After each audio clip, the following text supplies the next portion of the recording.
Thank you for joining the Missing Half podcast, where we're discovering what's missing in manufacturing and B2B marketing. Today, we have a special guest that I've known for a number of years and worked very closely with. Holly Wilson from Cambridge Technologies is here today.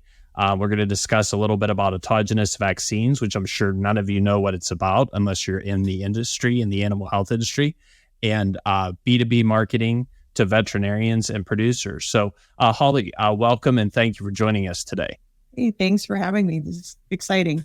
Glad to be here. Yeah, that's great. So Holly, you're up way up north of us. We're from Pittsburgh and you guys are way up north, I call it, where it's probably still, it's April and it's probably still 30 degrees below zero up there. But God bless all you who live up that far.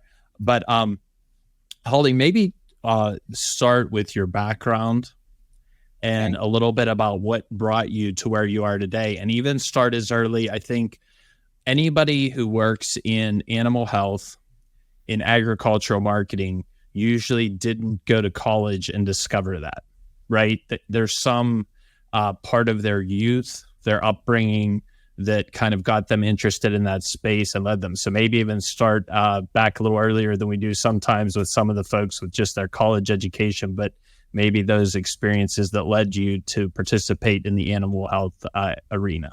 Sure. Well, I grew up in a very small town in Northwest Iowa. We had about 500 people. I graduated in a class of, I think, 36, and 4 of them were exchange students. So we were a tiny group, and that was 3 towns put together to make those 36 students. Growing up, my grandpa was a large and small mixed animal practitioner. And this was back, he was one of the first in the area to have a cell phone. Oh, wow.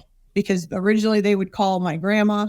She would schedule his appointments. He'd come home and she'd send him out again. And then eventually he got a bag phone. And so he was the height of technology there in the 80s. So I thought I wanted to be a veterinarian because it was cool. I loved animals. I saw my grandpa doing great things for people and their pets and their livestock. I wanted to be the same. And then I went to Iowa State University and had to take organic chemistry, and that quit those dreams right quick in a hurry. So I'd always been fairly proficient in writing, words, research. So I picked up a minor in journalism along with my animal science major. So I ended up kind of making my own degree. I guess at the time, Iowa State didn't have an ag communication degree. So I kind of made my own. I had an animal science bachelor's with a journalism minor. And I went from there to Fort Worth, Texas, and worked for Cowboy Publishing Group, writing as a reporter for a trio of horse magazines. I spent a year or so down there. I was, for some reason, homesick. I should have stayed in Texas. They have bugs, but they don't have the snow. But I missed snow and ice, so I moved back north. I was the editor of a community newspaper in Ashland, Nebraska for a year, which is right between Omaha and Lincoln. And then I realized that I needed more I needed more training. I needed more education. So I went back to Iowa State and I got a master's in journalism with an emphasis in science writing. And after I'd received that, I found my way back up to Northwest Iowa, although farther north than I'd grown up. So about 8 miles from the Minnesota border, and where I'd really get the ice and snow. And I was doing some part-time adjunct instructing for the local community college, doing their intro to journalism and writing classes. And then one day I answered an ad for a lab technician for a vaccine company in Worthington, Minnesota, which was right over the border from where I was living. And I applied for an interview and ended up being the first lab technician that Newport Laboratories had hired. I worked in the lab, and eventually word got out that I could also write. So I started to split my time between the lab and the marketing department. And slowly but surely, I started to do less and less with baby pigs and more with computers. And within the span of a few years, I was the marketing manager at Newport.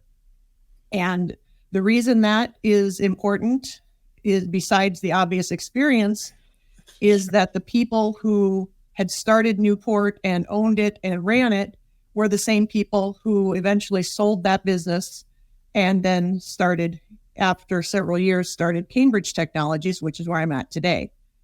So I had left my position at Newport. I'd done a couple other things. I'd worked on the family feedlot for a while. And I think I was sitting in a tractor when I got the phone call that they were getting the band back together, starting this new company, another autogenous vaccine company, and would I be interested in doing some freelance writing for them?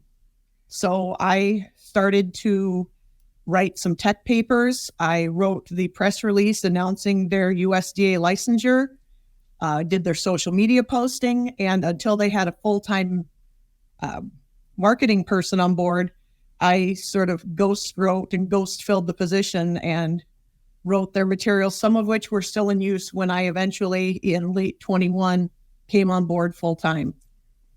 So it was really neat because a lot of the same people that I'd worked with at Newport, again, same management, same cohorts, just maybe in newer, different positions, but very much the same team, which made it a lot easier to get back to a regular office job.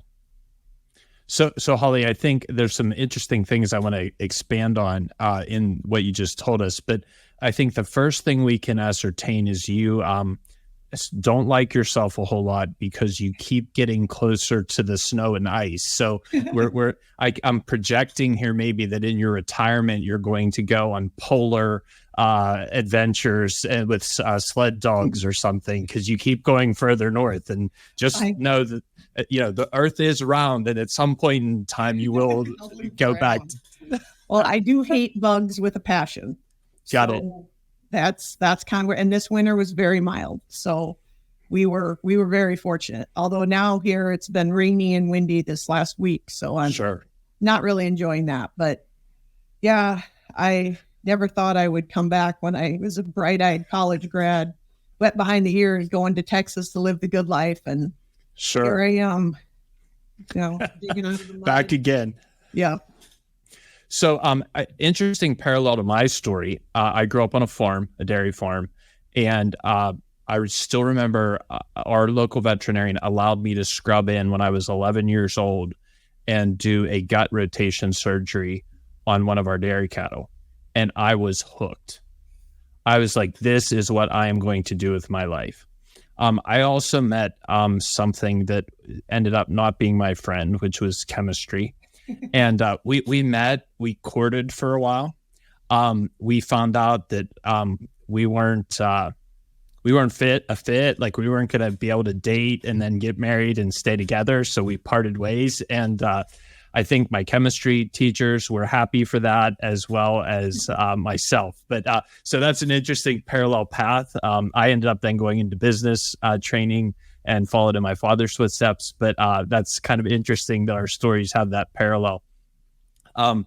Also interesting thing you brought up there, following, though, even though you didn't become a veterinarian, you still stayed in touch with your agricultural and animal husbandry roots.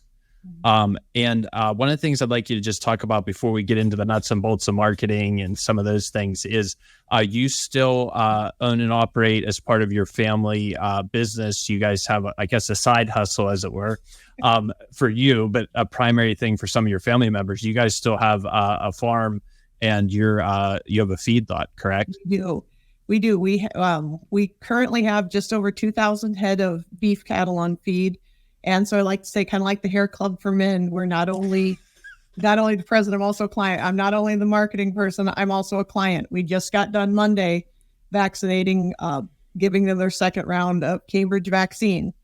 It's a family operation. My husband started working with his dad, and now all summer long, my two kids will work with dad. They each have their own skid loader, and they haul bales and scoop poop, and we don't have a lot of free time. It's all the feedlot, it's all the family, but we love it. It's what enables us to really do a lot of things. And having that practical experience, being hands-on, it does help with my work because I know what struggles these guys in the field are facing and what questions they're going to ask their vet and what diseases and what knowledge producers have versus what veterinarians have, and how to talk in a language that someone like my husband is going to understand. He's going to understand the basics of how it's going to affect him. He doesn't necessarily need the science, minute details, whereas Dr. Dan, my vet, he does need those details. And he also likes being able to have some assistance and being able to break that down to his customer, which is another realm that I come into. So it does really help me see both sides and all the angles of the messages I'm trying to get across. I think, Holly, you've just hit on a point that I really believe is so very important in today's marketing landscape. Is we have a lot of marketing professionals who are really good at clicking on things. They know Facebook, they know LinkedIn, they know HTML, whatever, but they lack the practical experience of having done things. And I think one of the reasons we were hired on early on in Cambridge's kind of life cycle is I came from a dairy farm. I understood what was going on. I understood animal husbandry. I had scrubbed in on a twisted gut cow surgery when I was 11 years old and had been part of all those processes. And it's you can't just go to features and benefits. You can't just go to outcomes without understanding that buyer's journey and also understanding like the buyer's committee, because in your situation, you have veterinarians, you have producers, there's a lot of different touch points. And that's, it's interesting that you have that experience, and that I'm sure helps you. I know it helps you because when we've talked about different things, we can skip ahead in a lot of the conversations because we don't have to start with which end of the cow does the milk come from, or where does the bacon come from on the hogs or whatever. We understand that.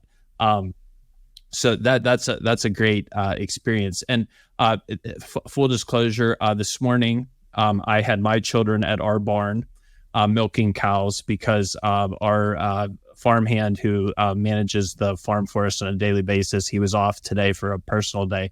So I fully am committed to and buy into having children with broken spirits and keeping them very, very busy and working hard and remembering where they came from. So that's great that you're giving your children that opportunity to continue to grow up. I think there's a statistic out there now that less than 1% of all families in the United States are on the farm anymore. And one generation ago, I think it was 10 or 15, and 2 or 3 generations ago, it was everybody had a family farm. Because if you didn't have a family farm, you didn't eat. So that's just a great opportunity. I'm sure your children, as my children do, appreciate that opportunity all the time and understand its value in their lives. But hopefully when they look back, they'll be somewhat thankful for that and the other torture we put them through. Well, that's exciting to hear. And congratulations on your family business and that feedlot operation. I know, as you well know, we both know that agriculture is challenging. It's a lifestyle.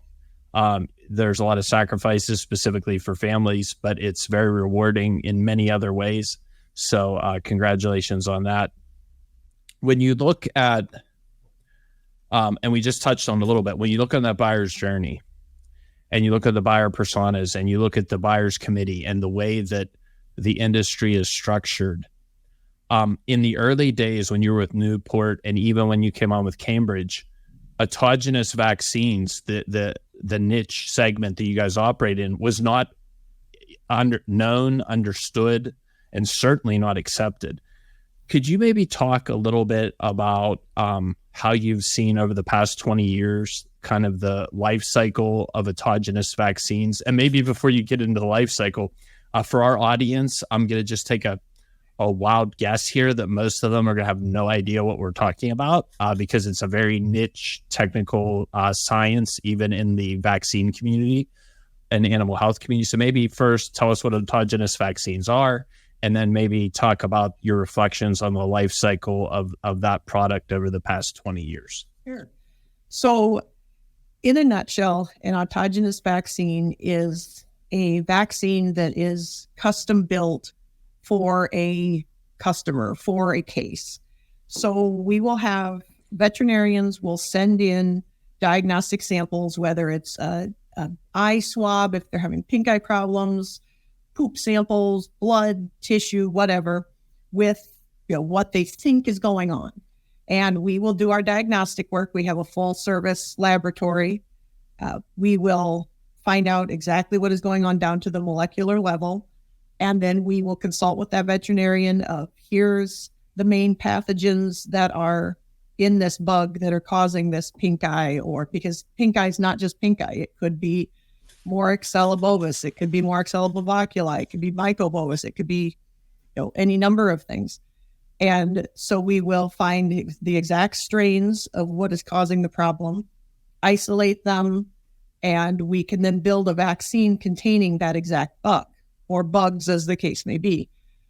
And then we'll work with the vet to formulate, the dose size, the bottle size, everything from the label color to what adjuvant, which is the ingredient they put in to kind of convey, move the product through, move the bug through, to if you want it, concentrated or this or that. So we customize at every step to get something that vet exactly needs for their customer base. And then they can use the product and they can reformulate it as needed. If after a year, for example, our product that we use at our feedlot, the one we used last year wasn't in a quite good enough match. We still had some problems. So we reformulated over the spring, and earlier this year when the cattle first came in, we got some samples, we reformulated, and now we have the most modern, accurate vaccine we can for our situation. Autogenous vaccines kind of came into being when to fill a hole. Commercial vaccines take a long time. It can take 5-7 years to get a license for a commercial vaccine. And so the USDA realized, hey, diseases, we can't wait that long. So they allowed veterinarians to start, and autogenous companies to start making these, meant to be kind of a stopgap until the commercial came.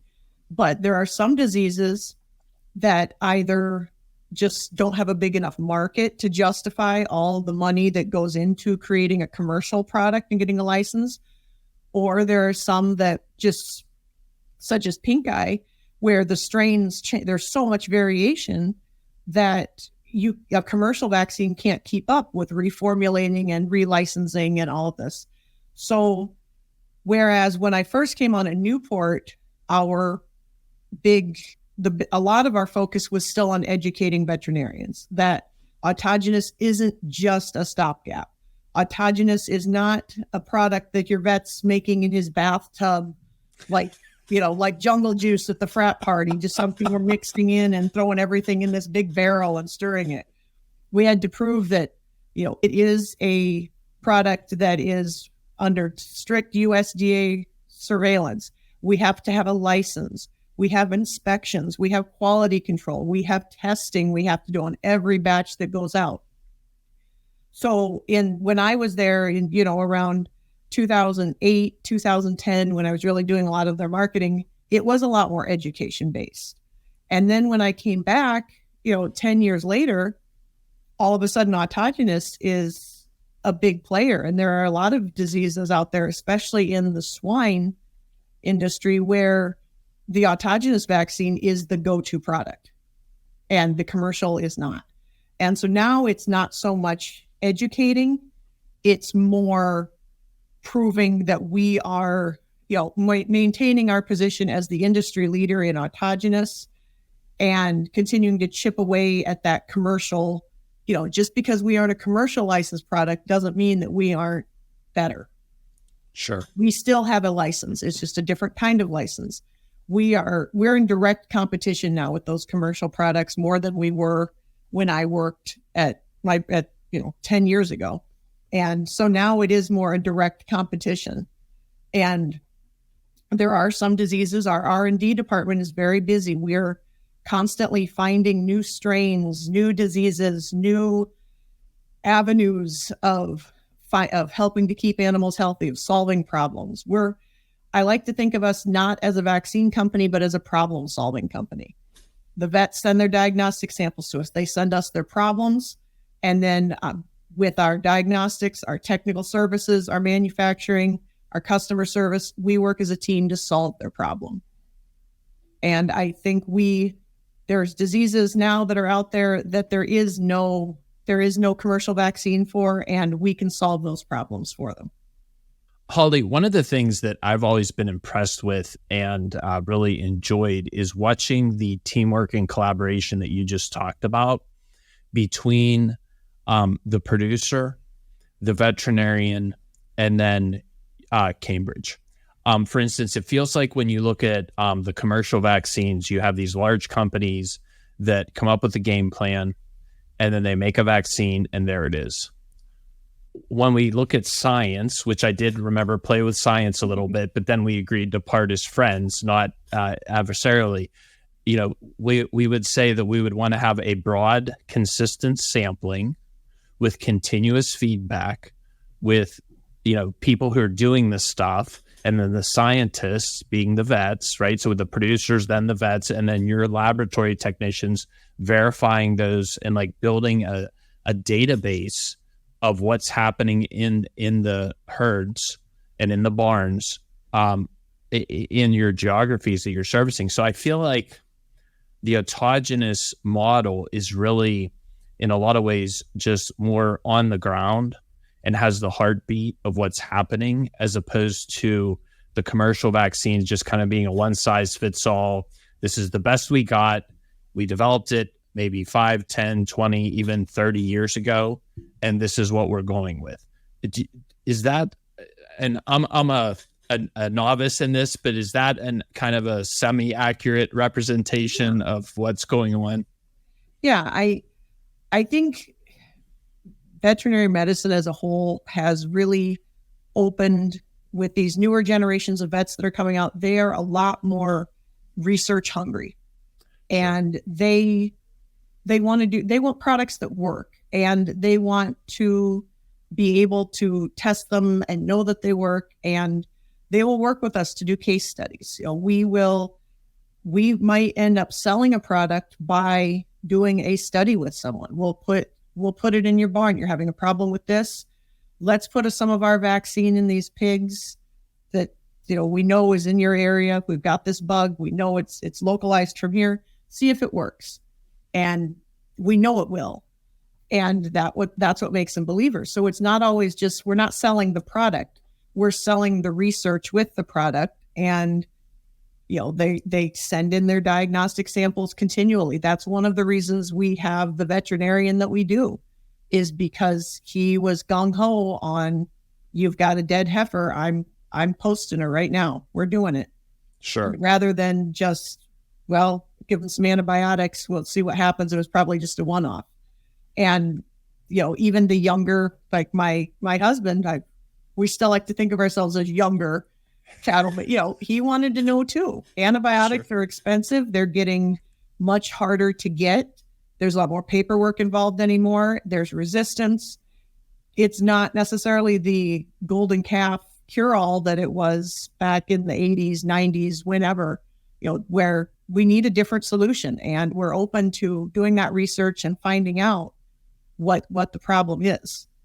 And so we design a lot of studies in-house, but we also do a lot of what's called field studies, which are just as the name implies, out in the field.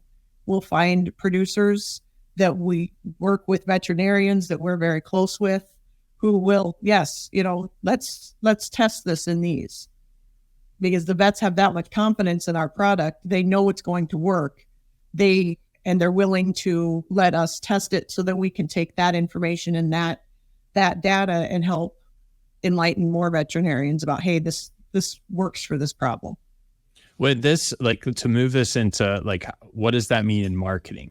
When we look at what you're doing, you're developing content that establishes your authority, and then we're communicating that to your target audience, right? So from a very basic marketing standpoint, I think what I've seen over the past several years is the content that we've focused on has been really about empowering producers and veterinarians to be as educated as possible about our subject matter, right? About our opportunity with the autogenous vaccines and what that can do for them.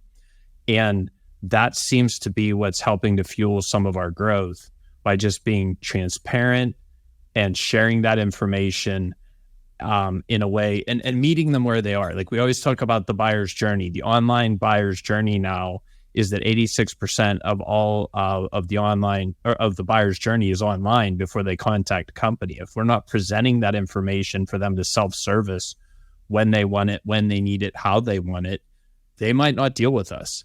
And I think when we look at what you've done with Cambridge's marketing and we've supported and helped you with is we're giving them that content so that they can make the best decision possible. Yeah, I kind of joke that R&D makes my content for me because they do the studies, our tech service vets head up the field trials, and then I can take that back and put it in a user-friendly format that we can put into a flyer or we can put into a PowerPoint or both. And, then my field salespeople can take that and share it. It's sometimes it gets interesting where I'll have to take the same study and I will have to present it, make it presentable for veterinarians, which is our main focus. But I also then have to create kind of simplify it a little bit for producers to help create pull through because these producers want to know what's going in. If it's not a name brand that's easily recognizable because they're a multinational company, they want to know what is this concoction that you're selling me, that you're putting in my cattle, that you're putting in my pigs. And so I need to be able to take the same set of data and rewrite it for two different audiences. But I think that's where I was really, hindsight's 2020, but I think I was right on in picking the educational path that I did because I had the animal science background where I could take that. So as much as we joke about not liking chemistry, science is important, kids. Science pays off. I'm going to make sure my kids watch this part of the podcast. And hey, not just dad saying this, science does matter. It does matter. But it is, we joke about it, but it is, and there's times where some of the stuff we're doing is at a higher level. And especially when I came back after being out of it for so long, I really did have to rely on my R&D team, which fortunately were a lot of my former coworkers and friends anyway. Sit down with me, go over this. Bottom line, what does this mean? What is this data supposed to tell me? What do I need to look for here? And now I'm fortunate. I've kind of gotten into it a little more. I get, I don't have to call them quite as often groveling for although I think they like it because it gives them an ego boost. Sure. But yeah, doing that research and that data is what sells our products because it shows how it works. We are in kind of a unique position with our product where the USDA set restrictions on what we can say and what we can't say. For example, I cannot say that autogenous vaccines, I can't speak to their efficacy. I can imply it. I can have a study that shows that over time, there was less death loss, less sick pulls, less treatment, but I can't come out and say it's efficacious. That was one of the early challenges we had in working with Cambridge because I wanted to go right towards efficacy. And I remembered, we worked with your team to develop that list of do's and don'ts and words we can't say. Because that was a very important part, and your compliance department was very patient with us, and was heavy with the red pen. I won't lie; they were heavy with the red pen, but we were able to align what we were doing with what they were requiring. Which when we talk about autogenous vaccine in your market, I think Holly, one of the things you brought up is the technical nature of this business, and one of the challenges we as marketers face is we have to prepare information for our technical audiences, which are sometimes the PhDs, the doctors, the very advanced and very educated people. But then we also have to prepare versions for other decision makers and other information for other decision makers at different points in the decision-making process. And that's a challenge, right? Because you can't, one of the things I don't enjoy is when we read some of your literature in the Latin, because Latin was in the same, I think Latin and chemistry were best friends when I grew up, and they both decided they didn't want to date me. But, you know, I think you guys have done a really good job of having that technical communication that goes right to that veterinarian, but then also having that more everyman's version so that your producers and your operators can understand what's valuable to them. Why do I care? Great about all the Latin, great about all the molecules and stuff like that. Is this going to put more weight on my animal? Is this going to give me a healthier animal? How is this going to affect my bottom line? And I think you guys have done a great job of straddling that fence and delivering for your market. Well, and producers are extremely savvy. They're very well educated. Yes. The three industries we're mainly in is swine, dairy, and beef cattle. And the pork industry has become so, it's not your old farmer out with 10 pigs in his backyard anymore. They're huge companies, national companies, big regional companies, and they're the people making the decision. They're very intelligent people. The dairy industry is headed a lot more in that same way, with unfortunately, the demise of the smaller family dairies. They're getting bigger. Absolutely. They're getting, it's not a farm anymore. It's a business. And the beef industry has a lot of parallels. It's still a little more independent, but it is in some ways getting to be that same way, especially when you get into your calf ranches, your crosses, like your show animals. And so we don't necessarily, it was always kind of a joke that we had to have like the version A, version B, the two silos. And we're fortunate now where the producer side has kind of caught up some to the vets, but at the same time, science is developing so rapidly, and our diagnostic technology can give us so much information that we have to still be cognizant and educate our salespeople of how to, if we have a piece with all of this molecular data, they have to be able to understand it as well. So in addition to educating our veterinarians about what we do, and the quality of our products, educating the producers of here's what's in your vaccine, here's why it's important, here's how it works and why it does its job. We also have to make sure that all of our salespeople are, versed in molecular biology to an extent. And if they can't, then we're very blessed to have a strong tech services department that they can translate it when we really get into the weeds. But our salespeople, vets these days and producers they know what's going on, and it's not hidden behind the curtain science anymore. And Sure. Our salespeople need to be able to walk the walk right with them, or they're going to have a really bad day. Holly, if we rewind a little bit and go back to when you first joined, when you joined Cambridge during this evolution of the business, we had been working with your predecessor basically on what I would call the foundational marketing and kind of just bringing them online and getting that just rough foundation going. And when you came on, we spent a couple months in research and planning and kind of trying to figure out what the next steps were. And one of the things we like to talk about in the Missing Half podcast is, what did we discover that was missing? And I think one of the biggest things we discovered together at that point in time, that our sales enablement delivery for Cambridge was a missing piece that we really needed to, we had a lot of great information at the plant, at the lab, with the people. We had a lot of great information with those veterinarians who were dialed in and super loyal, but we didn't have a lot of sales enablement and a lot of support materials for our sales team to go out to newer clients. Could you maybe talk about like that process of how we discovered what was missing and then what we did to address that issue?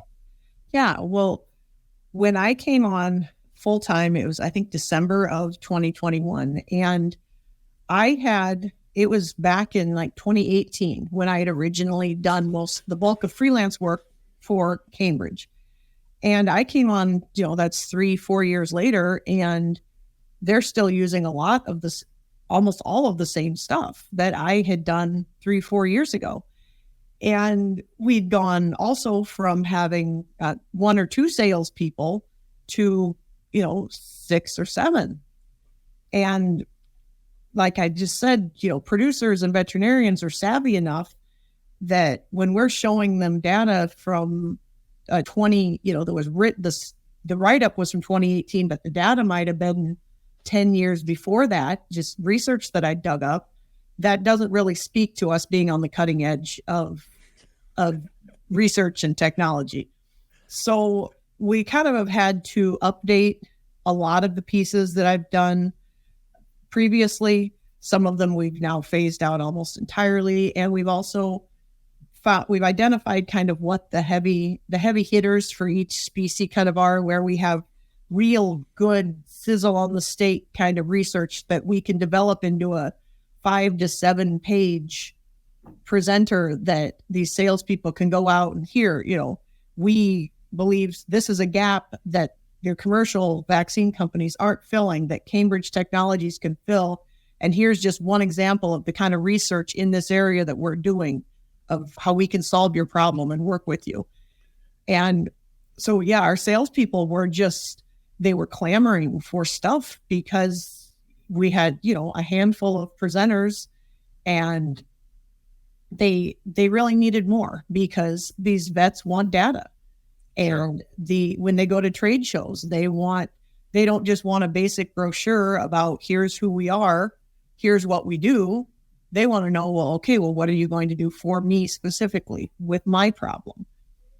So the bulk of my first, I would say, year was redoing and rebuilding, revising, updating a lot of our printed materials, and developing one thing that we did together with you and us was to really get a branding guide, a style guide together, where now all of our pieces have a cohesive, modern look to them.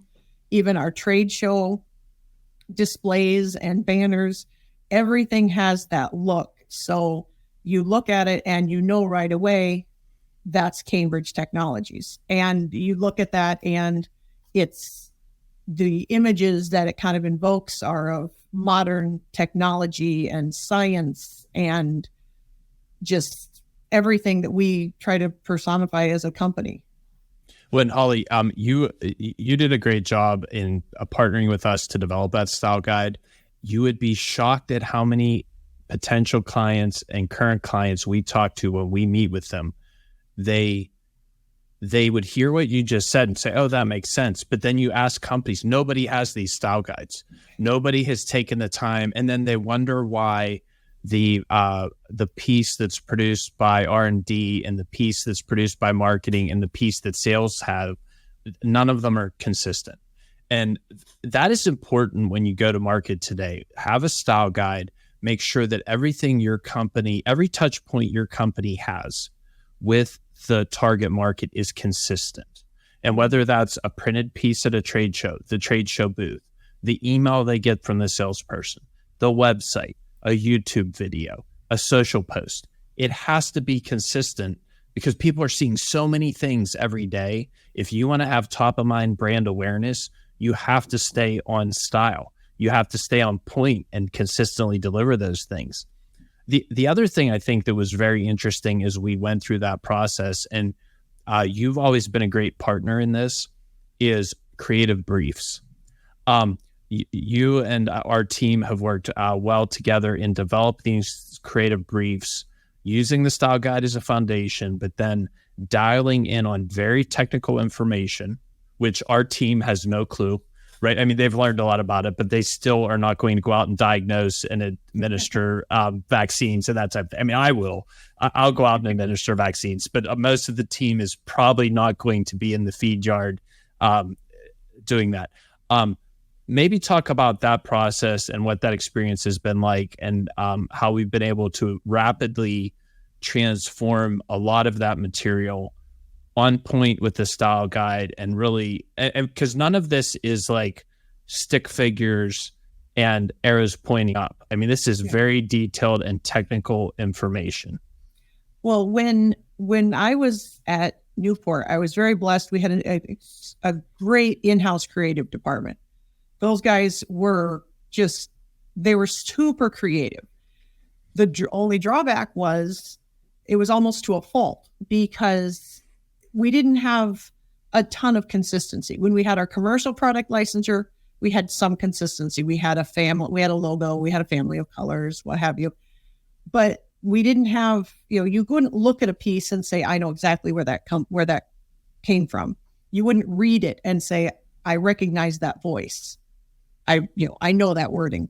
So I kind of now here at Cambridge, we do want that consistency. And a big part of that is because we're competing against these multinational companies that have huge in-house marketing or work with, like you guys, work with agencies, and they have that. They have a consistent voice. They have a consistent look. It's, when you get something, which company it's from.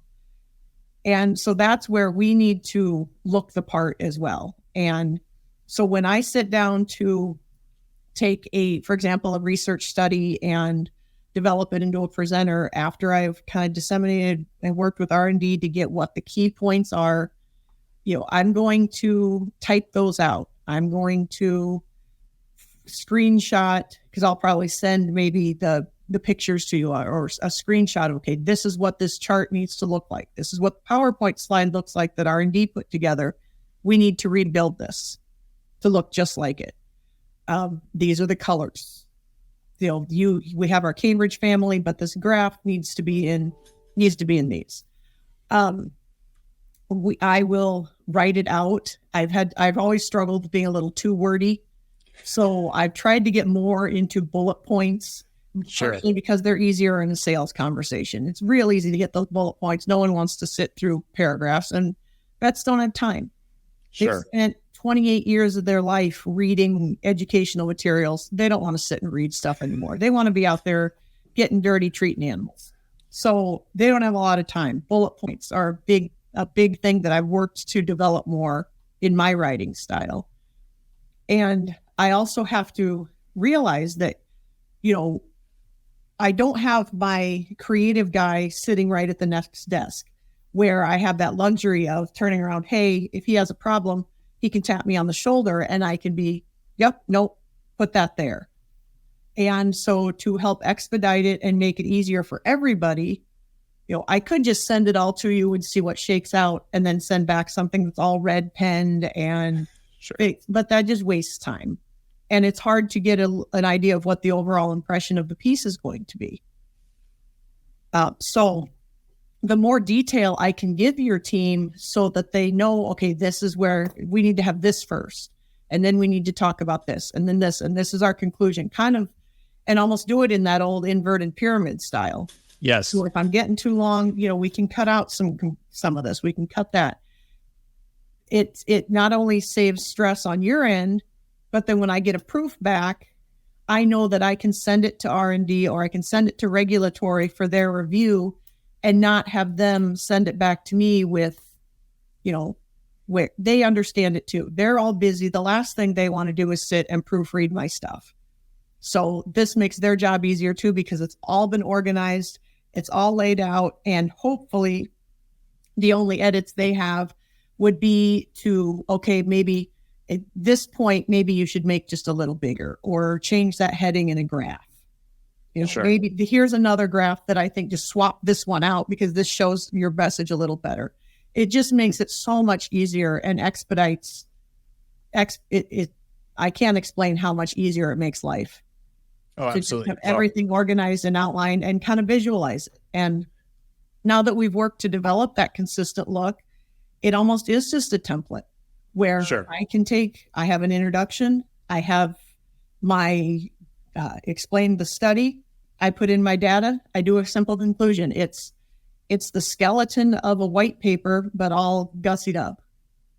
So Holly, our ideal client we've found is a company, a manufacturing or B2B company that has 1 to 3 marketing employees, because we've found that when we're working directly with owners and founders and C-suite, we're often chasing a lot of ideas all the time, and they're usually just dealing with problems as opposed to being able to focus on like the good work that needs done. You have the unique experience where you worked at a company that had a big internal marketing department. So we would say, your prior employer was insourced. You could generally produce everything you needed with your team. With Cambridge, you've been working with us for years, and we're your outsourced marketing fulfillment department. Can you compare and contrast those two experiences? And maybe, what's better, what's worse? And this may be a learning moment for my team to hear what's worse and just be gentle. But no, just please be honest, because we want to discover what's missing, discover what could be better, right? And also recognize not only from a delivery and fulfillment standpoint, but then also maybe mix in there the cost differential, because that's a huge consideration, especially when you're starting with a smaller startup entrepreneurial company as opposed to dealing with a multinational conglomerate that has not infinite resources, but comparatively speaking, a lot of resources. Mm-hmm. Well, obviously we as humans, we have instant gratification. Sure. And so the hardest thing for me when starting to work with an agency that was literally across the country was Sure. that when I have to plan better. Because I can't come, we have a trade show next week and I forgot we were going to create a new little pink eye flyer for this trade show. We don't have anything. Well, now, we're just so sad, too bad, because Sure. I didn't plan. So there is that time differential then that lag where it's not right there. And sometimes it is easier when I've had to really work on, just like we just talked about, really breaking down the research and really hitting, this is exactly what you need. Sure. And not leave anything to chance. Because again, I don't have that tap on my shoulder of, okay, what do you mean by this? Is this what you want? Is this, you guys are taking that what I send you is what it's supposed to be and how it's supposed to look and how it's supposed to read. I think we had one prime example of that was in the beginning when we were doing, I don't remember which flyer it was, but we were rebuilding a bovine flyer, and the cow picture that was on it was a horned, like Highlander or something it was an adorable little calf, just a little foofster. I love them. Yeah. I was like, yeah, we're not going to be able to use the foofster. Yep. They're going to have we don't get to. And that was a big part that I distinctly remember that in the style guide, this is part that I wrote, was that we have to get animals that represent modern agriculture in the United States. We have Sure. to have pigs in nice, clean, confinement buildings, and dairies in the big, they're going to be in parlors, and they're going to be lined up at a bunk eating, and cattle are in feedlots. Sure. Cow calf can be out in the pasture, but the cattle are in these big, thousands of head in a feedlot. And we have to find our pictures that represent modern ag. And the other thing that we have to consider is that modern ag in Pennsylvania looks different than modern ag in Texas. Sure. So we have to the images we use, we have to kind of zero in and either crop them so tight that you can't tell really what else is going on, or, use a specialized picture for different areas, which fortunately we haven't had to come to that yet. So that was a big hump. But conversely, the resources that are available are so so much more vast than I would have had in-house. When I came, there was a big learning curve for me, because when I was back previously, the, internet advertising and social media wasn't even a thing. Sure. And internet advertising and e-blasts and all this, I mean, it was still, especially in the animal livestock vaccines, it was in its infancy, if that, maybe its fetal stages. And so your team really has been helpful to me. Like, I would have had no idea where to plan an advertising strategy for online ads. How do I know how LinkedIn advertising? I would have had no clue. And sure, I was baling hay. I wasn't on LinkedIn networking with people.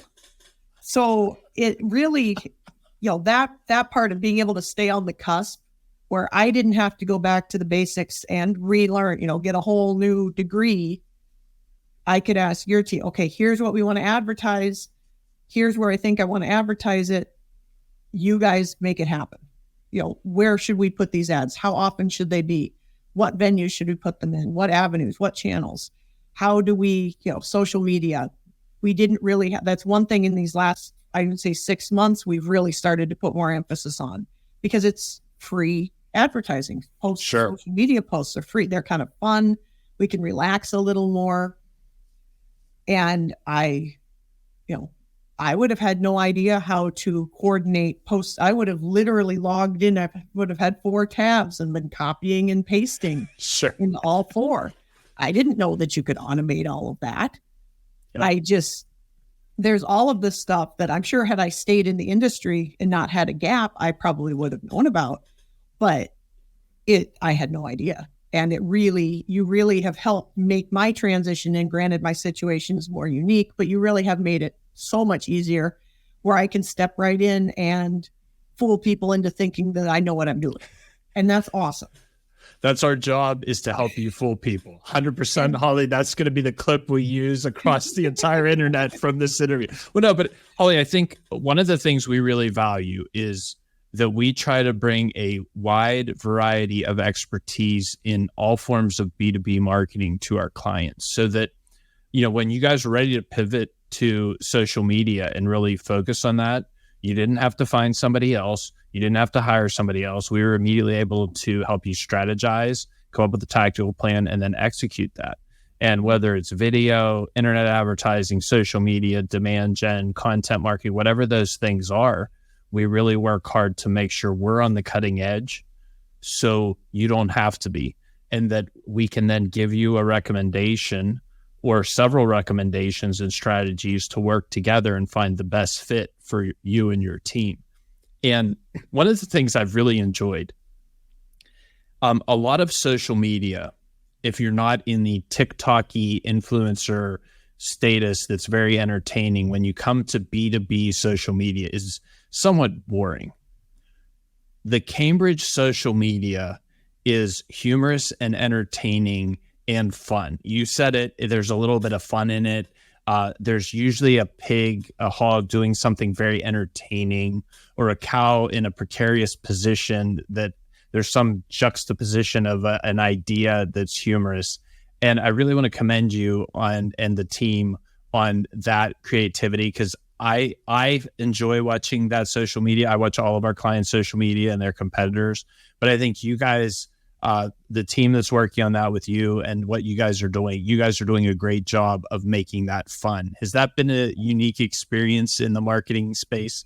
It really has, because I have several friends who are veterinarians, and when they get off of work or they've got an hour on their lunch break and they're scrolling on their phone, they don't want to think about veterinary medicine necessarily. They want to shut their brain. They want to think about hunting, or they want to think about their kids, or they want to think about, their whatever hobby they have.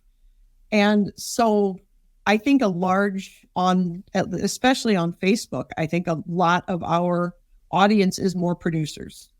Or if the vets do follow us, they're following us for a little more lighthearted, because people are always asking for their time and they're always Sure. wanting to sell them something.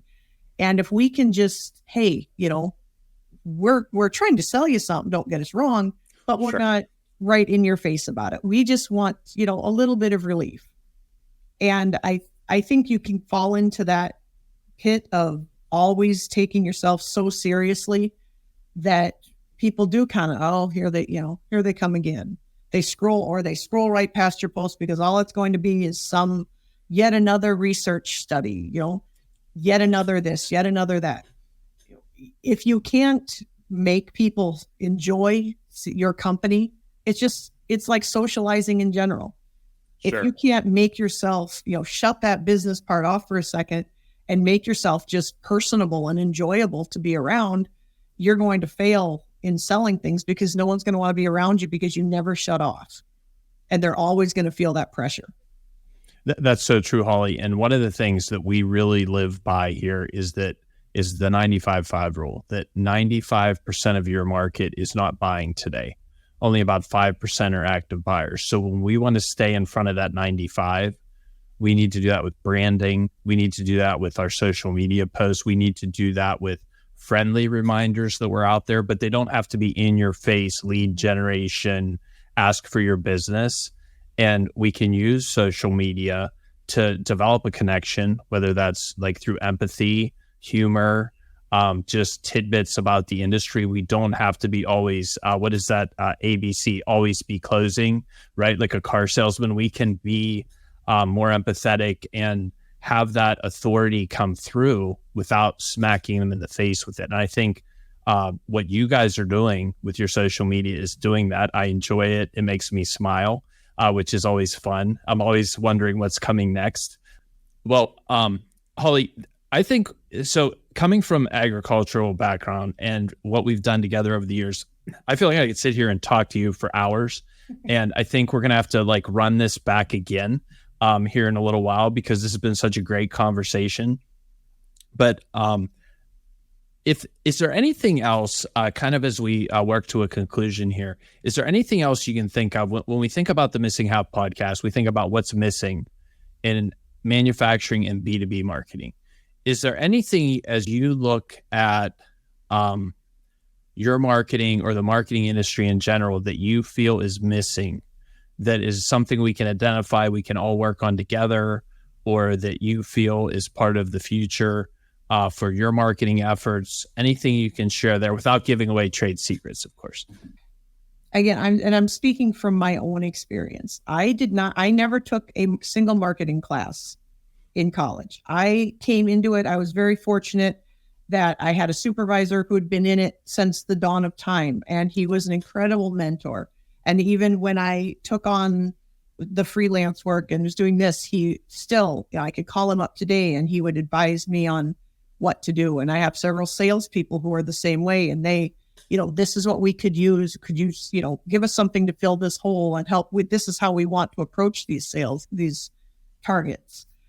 But I think that we tend to forget that not everyone does have that experience, that education behind them. Mm-hmm. And, when I first started, I was coming from the lab. And if you would have, I had no idea what B2B was, let alone how much different it was than B2C. I was like, it's the alphabet. What is it?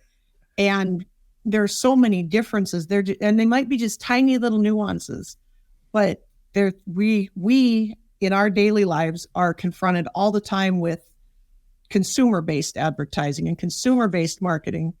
And sometimes we need to have some sort of reminder or a training or something to help people who aren't necessarily classically trained marketers make that distinction. And because the best marketers are not always necessarily your classically trained ones. Correct. They might be people who have the education, but they also might be someone who grew up driving a tractor. I did not grow up driving a tractor, by the way, but they might, and they just have a lifelong knowledge of it and happen to have a knack for it, and personable and creative. And we we need to keep that in mind. And I think that's something that you guys have done well, is to help, in whether you realize you're doing it or not, keep reminding me that it's the vets. We want to help the vets grow their business. Yes. Obviously we want to help healthy animals. But that's how the vets grow their business, is healthy animals.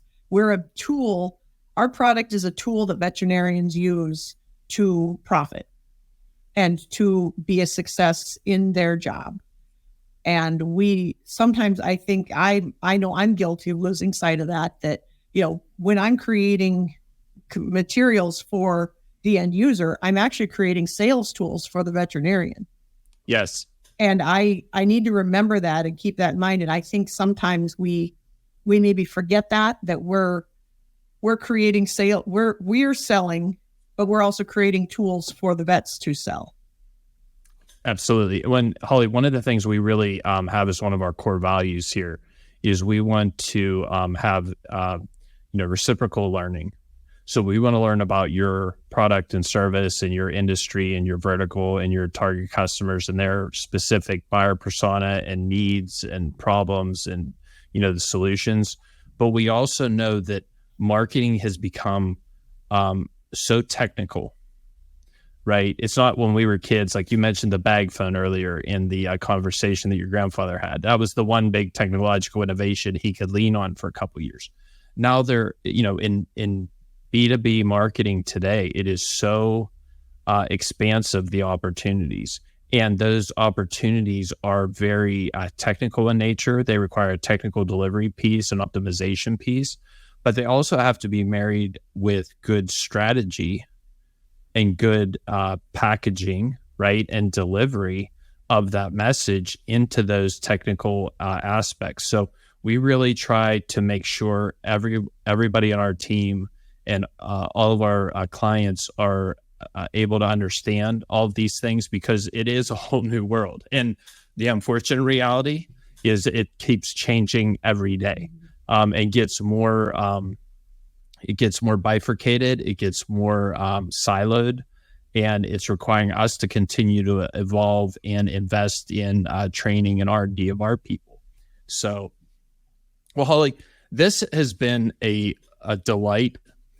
It's great to talk to a fellow farmer who has a passion, and I always say that farming is a terminal hobby for me. It will kill me someday, and that I'm okay with that. But this has just been an absolute delight to not only talk about animals, but really to talk about something that I'm passionate about, and I know you're passionate about, which is marketing and helping your company, and in our case, our clients, grow their business and do a good job. So thank you for joining us today, and we really appreciate you coming and being a guest. Thanks for having me. This was really fun. Good. I'm glad. We were hoping it wasn't going to be too painful, it wasn't right? nearly as scary as it could have been. Excellent. Well, thank you very much, Holly, and we'll talk to you soon. Thank you. See you later.